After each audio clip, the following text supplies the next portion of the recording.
The coffee was still hot when the world changed forever. Dr. Katie Williams sat at her desk in the Arecibo facility in Puerto Rico, watching the morning data come in from the radio telescopes. It was a quiet Tuesday morning, just like any other day for the past 15 years. She loved her job listening to the stars, hoping to find something special out there in the dark. Jake Morrison walked into her office with a confused look on his face. He was the best communication expert they had, and Katie had never seen him look so puzzled.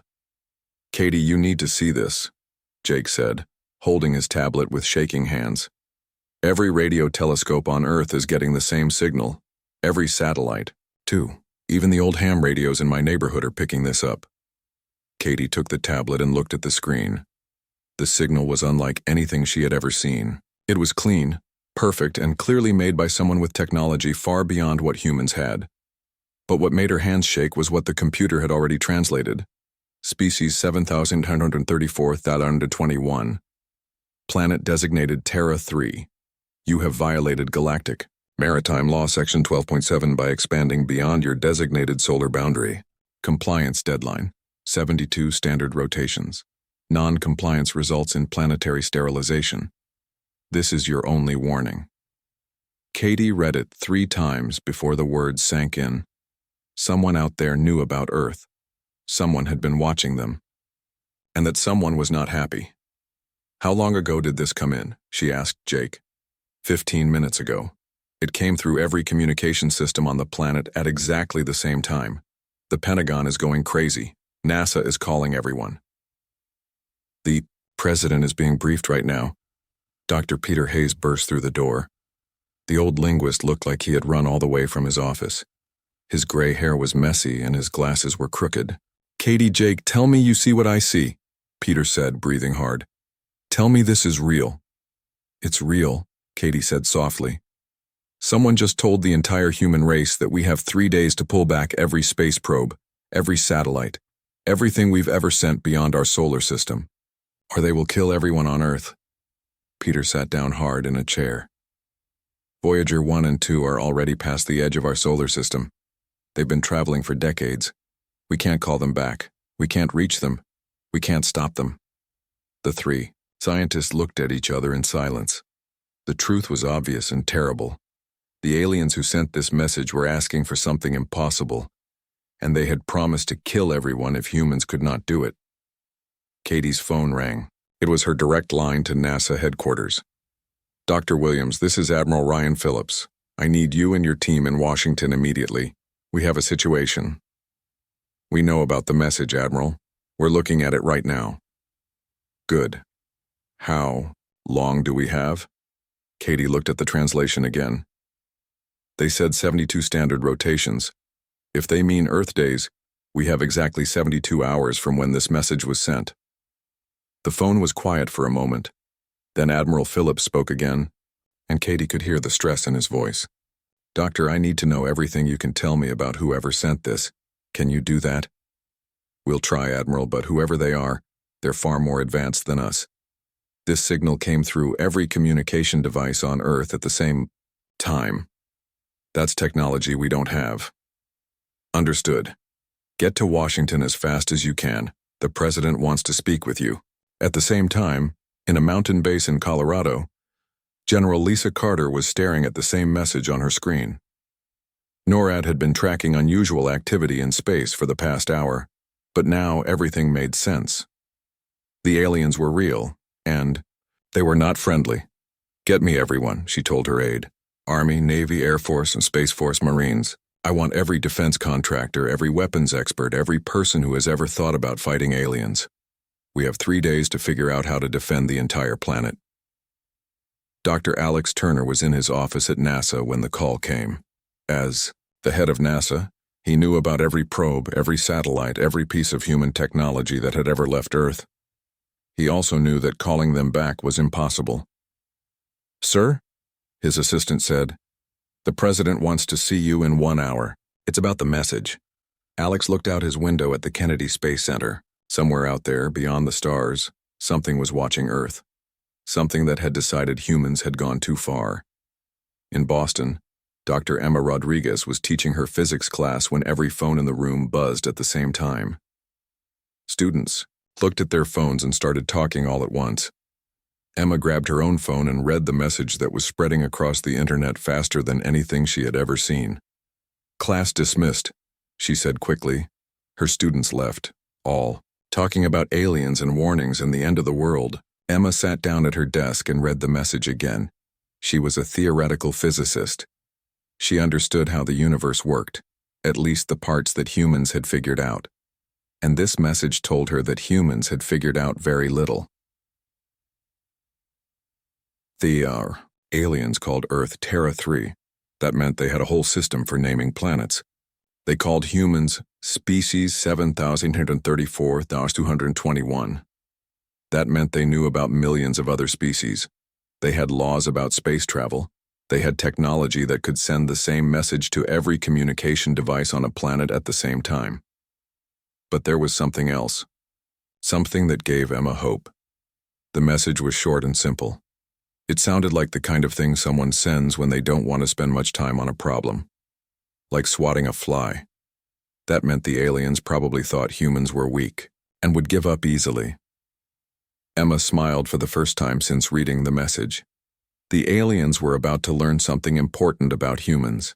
When someone tells humans they have 3 days to do something impossible or die, humans don't give up. They get creative. Across the world, the message was being translated into every language. People were scared, but they were also angry. Some alien empire thought they could just order humans around. They thought humans would roll over and accept death. They were wrong. The countdown had begun. Earth had 72 hours to prepare for the impossible. But as the news spread and people began to understand what was happening, something else began to spread too. Not panic, not fear, but determination. Humans had always been good at doing impossible things when their backs were against the wall.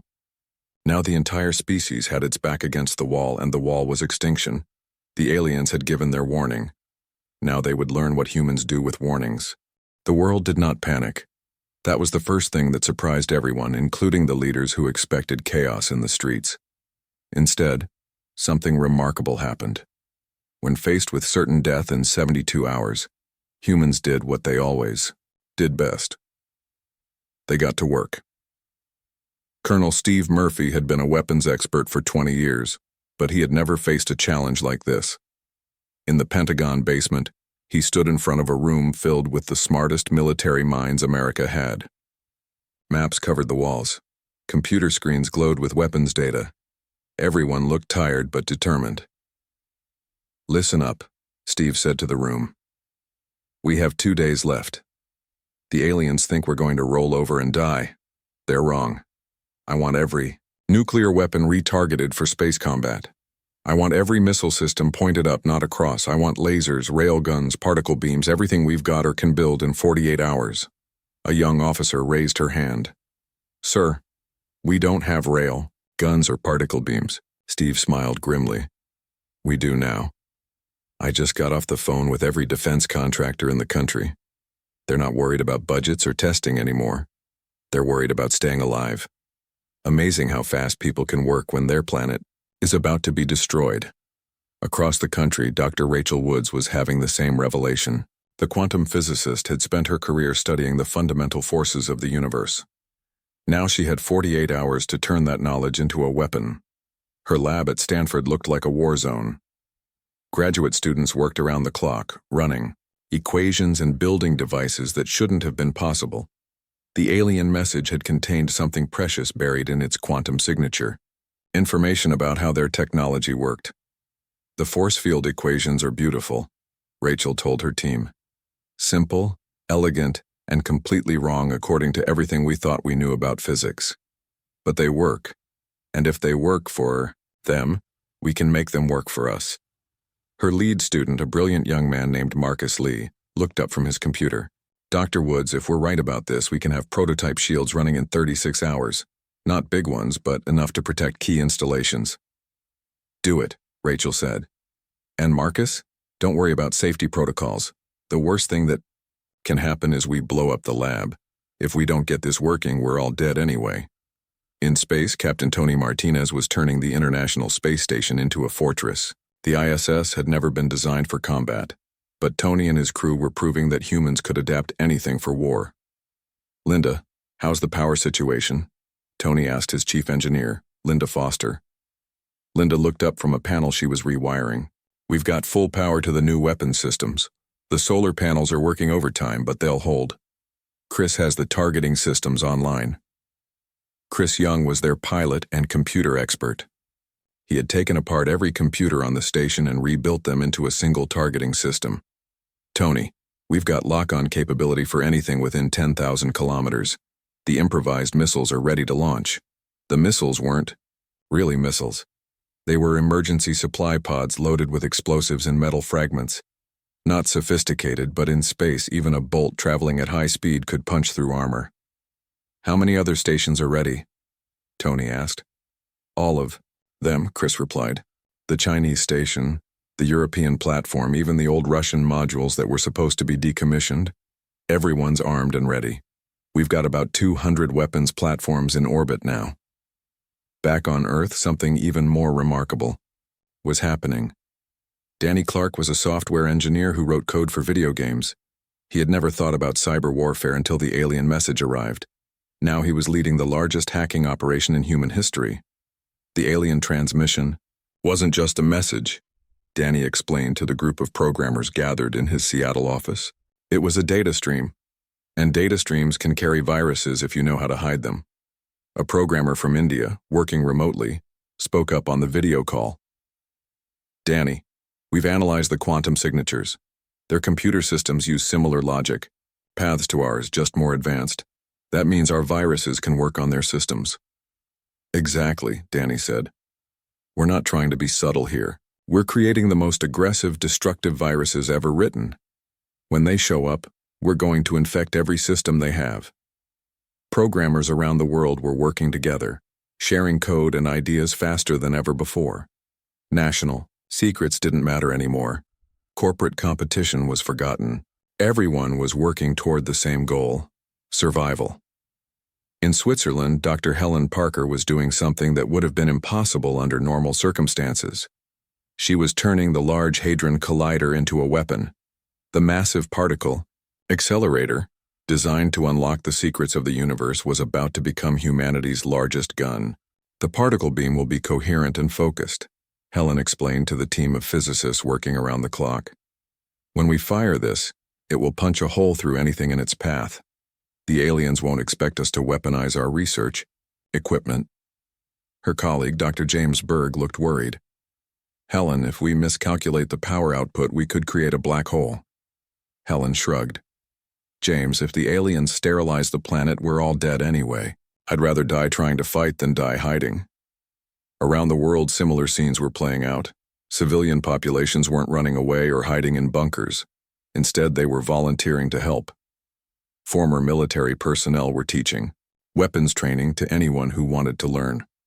Sam Mitchell, a retired Marine drill instructor, was running training camps in dozens of cities. "The aliens think they're fighting a weak species," Sam told a group of volunteers in Phoenix. "They think we'll surrender or run away. They don't understand humans. When someone threatens our home, we don't run. We fight." The volunteers came from every walk of life. Teachers, doctors, mechanics, students, grandparents. None of them had military training, but all of them understood that this was about survival. Meanwhile, governments around the world were sharing technology and information like never before. Russian nuclear scientists were working with American engineers. Chinese quantum researchers were collaborating with European physicists. Old enemies became allies when faced with extinction. President Nathan Brooks had been in meetings for 36 hours straight. His hair was messy and his eyes were red, but his voice was steady when he addressed the world.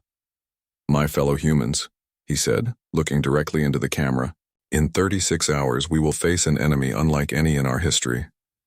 But I want you to know something.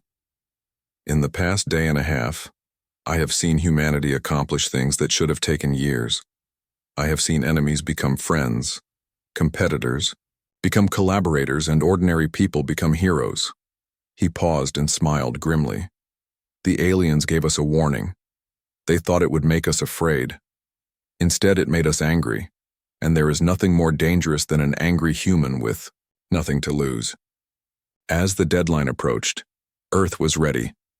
Not ready to surrender, not ready to hide, but ready to fight.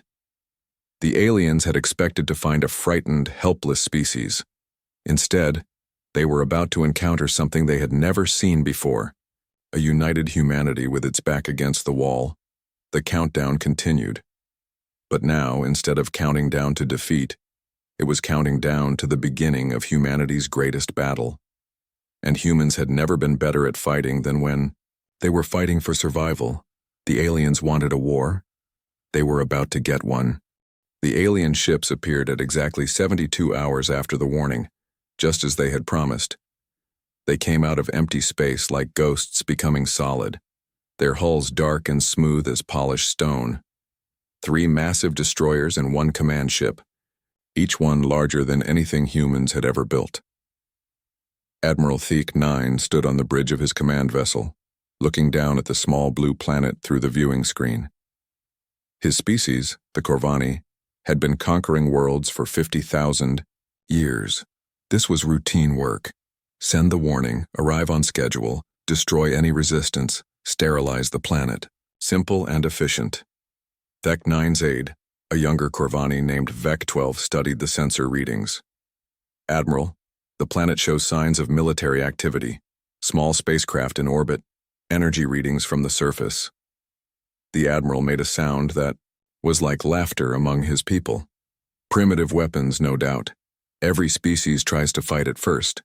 Their technology is centuries behind ours. This will be over quickly. He was wrong. The first surprise came when the human space stations didn't try to run away. Captain Tony Martinez, floating in the command center of the International Space Station, watched the alien ships on his screen. His hands were steady as he opened a communication channel to every human platform in orbit. All stations, this is ISS command. Target the lead destroyer. Fire on my mark. The aliens had expected the small human craft to flee in terror. Instead, 200 improvised weapons platforms opened fire at once. Missiles, particle beams, kinetic projectiles, and devices that the aliens couldn't even identify streaked through space toward their ships. Admiral Thek 9 watched in confusion as his ship's shields flickered under the assault. The individual weapons were weak, but there were so many of them, and they were coming from all directions at once. Impossible, he muttered. Their technology cannot penetrate our shields. But the shields were designed to stop large, powerful energy weapons, not hundreds of small attacks from every angle. Like rain wearing away stone, the constant bombardment began to weaken the alien defenses. Linda Foster, working frantically at her station aboard the ISS, made a discovery that changed everything. Tony, their shields have a pattern. They cycle every 12 seconds. If we time our attacks right, we can punch through. Within minutes, every human commander in orbit knew about the shield weakness. The random attacks became coordinated strikes. Every 12 seconds, hundreds of weapons fired at exactly the same moment. The first alien destroyer shuddered as projectiles punched through its hull. Admiral Thek 9 stared in disbelief as his sensors showed damage to a ship that was supposed to be invulnerable. How are they doing this? He demanded. On Earth, the attack was just beginning. Dr. Helen Parker stood in the control room of the Large Hadron Collider, her finger hovering over a button that would fire the most powerful weapon humanity had ever built. Target locked on. The command ship, her technician reported. Fire, Helen said calmly. The particle beam that erupted from the underground facility was invisible to the naked eye, but it carried more energy than a nuclear explosion. It struck the alien command ship's shields with the force of a concentrated star. The shields held for 3 seconds. Then they collapsed completely. Admiral Thek 9 felt his ship rock as the human weapon tore through the hull like paper. Emergency alarms sounded throughout the vessel. His perfect, invincible ship was bleeding atmosphere into space, but the humans weren't finished. Danny Clark sat in his command center in Seattle, surrounded by computer screens showing alien ship schematics. His viruses had been transmitted through every piece of captured alien technology that humans could find, including the quantum signatures in their original message. Upload complete. he announced to his team. Their communication systems are compromised. Across the alien fleet, computer systems began to malfunction. Navigation went offline. Weapons targeting systems failed. Internal communications shut down. The aliens' own technology turned against them as human-designed viruses spread through their networks like wildfire. Colonel Steve Murphy watched from his command post as nuclear missiles, redesigned for space combat, streaked toward the alien fleet. These weren't the crude rockets the aliens expected. Each missile carried warheads enhanced with captured alien technology, making them faster and more powerful than anything in Earth's previous arsenal. The second alien destroyer exploded in a ball of nuclear fire as 3 enhanced missiles struck it simultaneously. Debris scattered across space, some of it falling toward Earth as shooting stars. Dr. Rachel Woods activated her prototype shield generators just as alien weapons began firing back at Earth. The energy beams that could have destroyed entire cities struck the force fields and scattered harmlessly into space. "Shields holding," she reported to the global command network. "Their weapons can't penetrate our defenses." Admiral Thek-9 realized with growing horror that this was not going according to plan. His fleet was being torn apart by creatures he had dismissed as primitive. Half his ships were damaged or destroyed, his communications were compromised, and the planet he was supposed to sterilize was fighting back with weapons that shouldn't exist. "Retreat," he ordered his remaining ships. "Fall back to safe distance." But Captain Tony Martinez had anticipated this. Human ships, built from salvaged alien technology and powered by fusion reactors, pursued the fleeing aliens. Chris Young piloted one of the new hybrid vessels, its weapon systems based on captured alien designs but improved by human engineering. "They're trying to run," Chris reported over the communication network. "Should we let them?" The answer came from President Brooks himself, his voice calm and determined. "No. They came here to kill every human being on Earth. They don't get to leave and try again later." The battle that followed was unlike anything in galactic history. Human ships, smaller and faster than alien vessels, swarmed around the retreating fleet like angry wasps. They struck from unexpected angles, used unconventional tactics, and adapted to alien countermeasures faster than the aliens could deploy them. The third alien destroyer fell to a coordinated attack by modified civilian spacecraft. Construction, robots, mining ships, and even converted passenger shuttles overwhelmed its defenses through sheer numbers and unpredictable attack patterns. Admiral Thek-9 found himself alone, his command ship crippled and surrounded by human vessels. His shields were gone, his weapons offline, and his crew in panic. This was supposed to be a routine extermination. Instead, it had become a disaster. A communication channel opened, and a human voice spoke in perfect Corvani language. "Admiral Thek-9, this is President Nathan Brooks of Earth. You are surrounded and outgunned. Surrender your ship and your crew will be spared." The Admiral stared at the communication screen. In 50,000 years of galactic conquest, no species had ever offered surrender terms to the Corvani Empire. They were always the ones giving ultimatums, never receiving them. "How do you know our language?" he asked, his pride struggling with the reality of defeat. "We learn quickly," President Brooks replied. "We've had your quantum signatures for 3 days. That was enough time to decode your language, reverse engineer your technology, and prepare a few surprises of our own."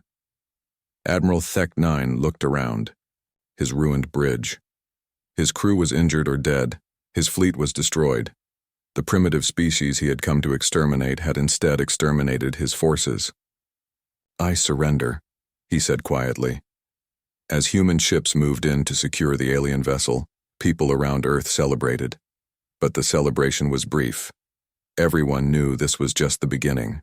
The Galactic Empire would send more ships when they learned what had happened.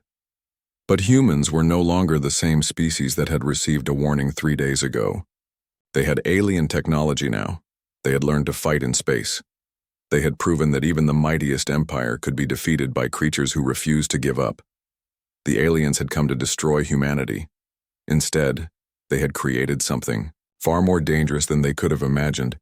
Humans with nothing left to lose and the technology to take the fight to the stars. Admiral Thek 9 sat in a human prison cell that had been built inside his own captured command ship. The irony was not lost on him. 3 days ago, he had come to destroy a primitive planet. Now he was a prisoner, watching humans swarm through his vessel like they owned it. Dr. Emma Rodriguez walked into the makeshift interrogation room with a tablet in her hands and a smile on her face. She had been studying alien technology nonstop since the battle ended, and what she had learned changed everything. "Good morning, Admiral," Emma said politely. "I hope you're comfortable." Thek 9 looked at her with his large dark eyes. "You cannot understand what you have done. The Empire will send a full battle fleet. Hundreds of ships. Your world will burn." Emma sat down across from him and showed him her tablet. On the screen were technical diagrams of Corvani ships, weapon, systems, and communication networks. "Actually, Admiral, we understand quite a lot. Your technology is impressive, but it has one major weakness. Impossible. Corvani engineering is perfect." "No," Emma said gently. "It's standardized. Every ship is built the same way. Every weapon works the same way. Every computer system uses the same code. You've been conquering primitive worlds for so long that you forgot how to adapt." She touched the screen and showed him new diagrams.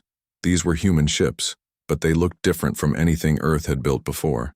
They were sleek and fast, with weapons that combined alien technology with human innovation.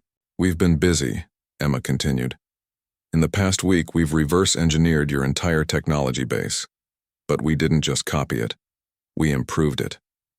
Captain Tony Martinez floated through the corridors of humanity's first interstellar warship. The UES Defiance had been built in just 6 days, using salvaged alien materials and human engineering. It was smaller than a Corvani destroyer, but faster and more heavily armed. "How are the engines performing?" Tony asked Linda Foster, who was now his chief engineer on the new vessel. "Better than expected," Linda replied, checking her instruments. "The human-alien hybrid drive system is 30% more efficient than pure Corvani technology. We can travel faster and farther than their ships." Chris Young looked up from his navigation station. "Tony, we're receiving communications from the other new ships. The UES Determination and UES Resilience are ready for their first mission." Tony smiled.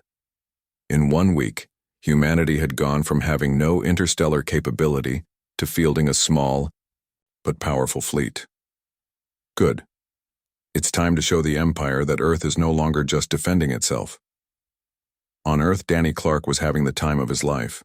The alien communication systems he had captured were like keys to the entire Galactic Empire. Every day, his team of hackers broke into more alien networks, gathering intelligence and spreading chaos. "We're inside their military command structure," Danny reported to President Brooks during their daily briefing. "I can see troop movements, fleet positions, even their internal communications." President Brooks leaned forward in his chair. "What are they saying about Earth?" Danny grinned. "That's the beautiful part. They don't know what happened here. Admiral Thek 9 was supposed to report back after sterilizing the planet. When he didn't, they assumed the mission was successful. So they think we're all dead?" "Exactly. The Empire has already reassigned this sector to routine patrol duty. They have no idea that we captured their technology and built our own fleet." Dr. Rachel Woods had been working around the clock to understand alien defensive systems. Her breakthrough came when she realized that Corvani shields were designed to stop Corvani weapons. They had never faced the kind of unpredictable, adaptable attacks that humans specialized in. "Their shields are like locks," Rachel explained to her research team. "Very good locks, but they only work against keys that the Empire knows about. We're not using their keys. We're using completely different approaches." Her new shield technology was already being installed on human ships and defense platforms. Unlike alien shields, which followed rigid patterns, human shields adapted in real time to whatever was attacking them. Meanwhile, Colonel Steve Murphy was training the first generation of human space marines. These weren't regular soldiers. They were specialists in fighting alien technology with human tactics. "Remember," Steve told his trainees, "aliens think in straight lines. They follow protocols and procedures. We don't. When they expect us to retreat, we attack. When they expect us to attack, we disappear. Unpredictability is our greatest weapon. The first test of humanity's new capabilities came when a routine Corvani patrol entered the solar system. It was just two ships expecting to find empty space where Earth used to be. Instead, they found the UES Defiance waiting for them. Captain Tony Martinez opened a communication channel to the alien ships. Corvani vessels, you are trespassing in human space. Leave immediately or face the consequences. The alien commander was so shocked to hear a human voice that he forgot to respond for several seconds. When he finally spoke, his voice was full of confusion and fear. Impossible, this system was sterilized, there should be no life here. Surprise, Tony said calmly. Earth is very much alive, and we've made some new friends. The human ship that appeared on the alien sensors was unlike anything in their databases. It was fast, heavily armed, and shielded with technology they didn't recognize. Worse, it wasn't alone. Two more ships materialized from nowhere, using stealth systems based on captured alien technology. The Corvani ships tried to run, but human vessels were faster. They tried to fight, but human weapons punched through their shields like they weren't there. In less than 10 minutes, both alien ships were disabled and boarded by human Marines. Dr. Helen Parker watched the battle from Earth's new orbital command center. That's 3 alien ships captured in 2 weeks, she noted with satisfaction. Each one gives us more technology to reverse engineer. But the real breakthrough came when Danny Clark's hackers intercepted a high-priority message from the Empire's Central Command. The message was brief but terrifying. Investigate Terra 3 incident. Send battle fleet if necessary. They're starting to figure it out, Danny warned President Brooks. A battle fleet means hundreds of ships, maybe thousands. President Brooks looked out at the stars through his office window. How long do we have? Based on their communication logs, maybe 6 months before a major fleet arrives, but smaller scouting groups will start showing up in the next few weeks. The president nodded slowly. Then we need to be ready, not just to defend Earth, but to take the fight to them. Emma Rodriguez had been thinking the same thing. Mr. President, we can't win a defensive war against the entire Galactic Empire, but we might be able to win an offensive one. What do you mean? The Empire is vast, but it's also fragile. They rule through fear and overwhelming force. If we can prove that they can be beaten, other species might rebel. We could turn their own empire against them. Admiral Thek 9, still in his cell, overheard the conversation through the ship's communication system. For the first time since his capture, he felt something he had never experienced before. Genuine fear. Not fear of death, but fear of what these humans might do to the galaxy. The Corvani Empire had ruled for 50,000 years because they were predictable. They conquered, they controlled, they maintained order. But humans were chaos. They adapted, they innovated, they refused to follow the rules. And now they had alien technology to match their human creativity. As the first human interstellar fleet prepared for its maiden voyage beyond the solar system, Theki 9 realized the truth that would soon shake the galaxy. The Empire hadn't just failed to destroy humanity. They had created their own worst nightmare, a species that learned from every defeat, adapted to every challenge, and never, ever gave up. The tables had turned completely. Earth was no longer the target. The Galactic Empire was about to become the prey. 6 months after the failed attack on Earth, the galaxy was a different place. The Corvani Empire, which had ruled unchallenged for 50,000 years, was learning what it meant to be afraid. Captain Linda Foster stood on the bridge of the UES Liberation, humanity's newest and most advanced warship. Through the viewing screen, she could see the planet Zarian 7, where the Empire kept over 2 million enslaved beings from a dozen different species. Today, those slaves would be free. All ships report ready, her communications officer announced. The human fleet had grown to 50 vessels, each one built with hybrid human-alien technology that surpassed anything the Empire had. Begin the operation, Linda ordered. The attack was swift and precise. Human ships appeared around the planet without warning, their stealth systems making them invisible until they chose to reveal themselves. The orbital defense platforms, designed to stop massive Empire battle cruisers, were helpless against small, fast human vessels that struck from every direction at once. On Earth, President Brooks watched the liberation through a secure communication link. The sight of alien prisoners walking free brought tears to his eyes. But this was about more than one planet. It was about sending a message to the entire galaxy. "Mr. President," his aide said, "we're receiving surrender requests from 12 more Empire colonies. Word is spreading faster than we expected." Brooks nodded. "And the Empire's response?" "They're sending everything they have toward human space." Admiral Thek 9 was right. It's going to be the largest fleet ever assembled. Dr. Emma Rodriguez was in her laboratory, working on humanity's most ambitious project yet. She had spent months studying captured Empire technology and had made a discovery that would change everything. The Empire's faster-than-light communication network, she explained to her team. It's not just for sending messages.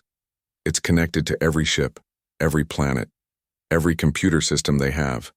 If we can take control of it, we can control the entire Empire. Her assistant, Dr. Marcus Lee, looked skeptical. "Emma, that's a network spanning thousands of worlds. The security must be incredible."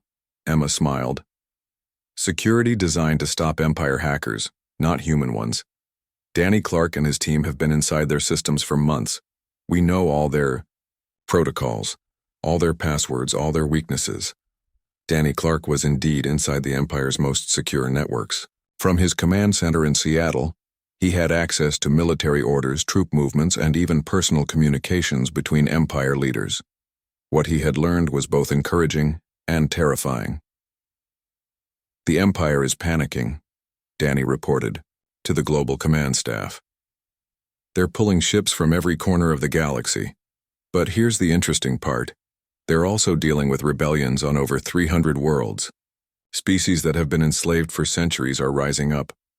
Dr. Rachel Woods had been working on defensive preparations for the coming battle, but her research had led to something unexpected.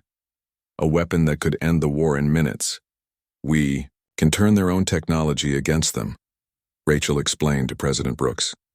"Every Empire ship is connected to their central network.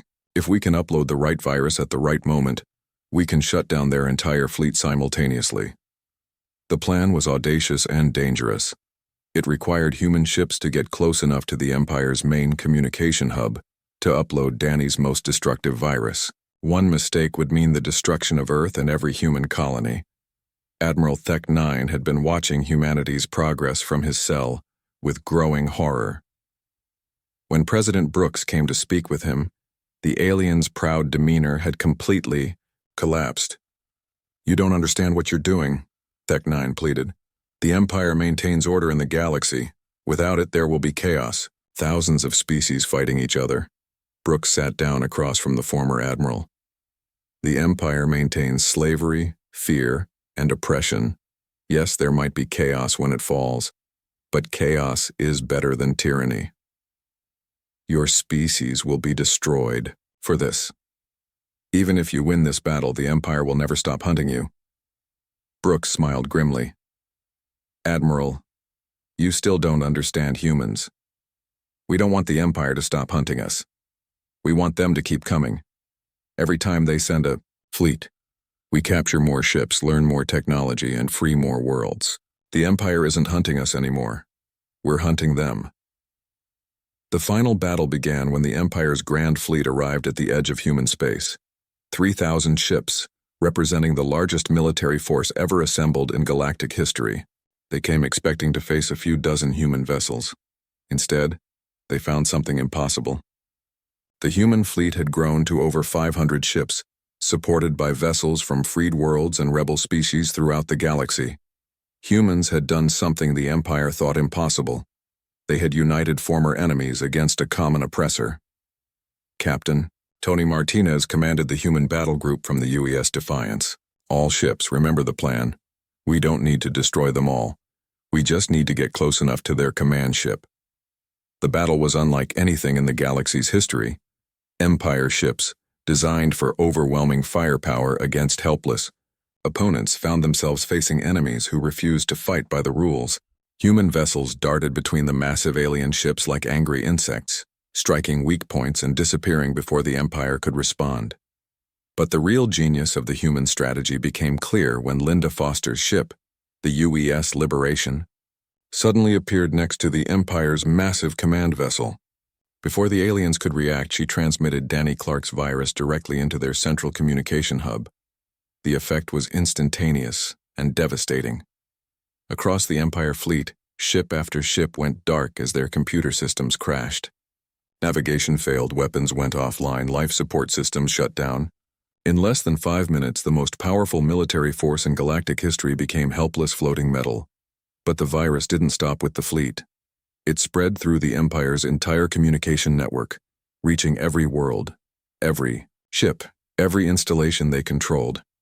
On planets across the galaxy, automated defense systems shut down, prison doors opened, slave control devices stopped working.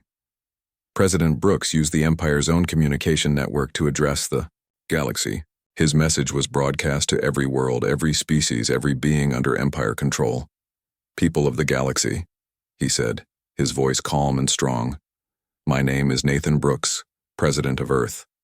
6 months ago, the Corvani Empire tried to destroy my world because we dared to explore beyond our solar system. They failed. Today, their grand fleet lies defeated in our space." He paused, letting the words sink in across thousands of worlds. "The Empire is not invincible. They can be beaten. They can be stopped. To every enslaved species, every oppressed world, every being who dreams of freedom, the time is now. Rise up. Fight back. Humanity stands with you." The response was immediate. On world after world, rebellions erupted. Species that had been enslaved for millennia turned against their oppressors. The Empire, which had maintained control through fear and overwhelming force, found itself facing enemies on every front. Admiral Thek 9 watched the collapse of his empire from his prison cell. When a human guard offered to release him, the former admiral shook his head. "Where would I go?" he asked sadly. "My empire is gone. My people will blame me for this disaster. You humans have destroyed everything I believed in." The guard, a young man named Sam Mitchell, looked at him with something almost like pity.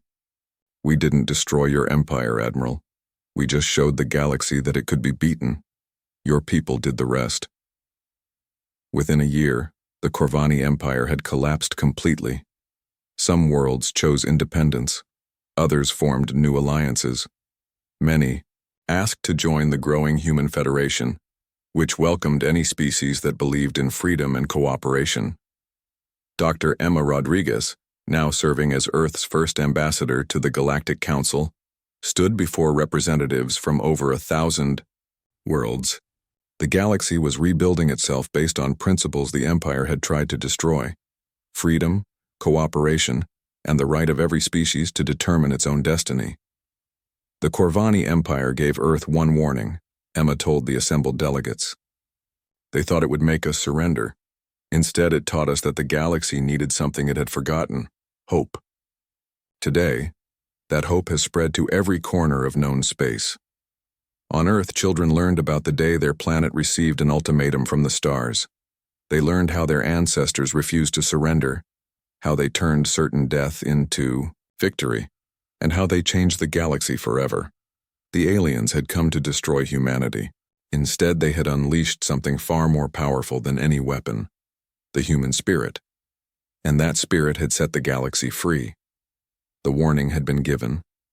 The lesson had been learned. But not by humanity. The galaxy had learned that there was nothing more dangerous than telling humans they couldn't do something, because humans had a habit of proving the universe wrong.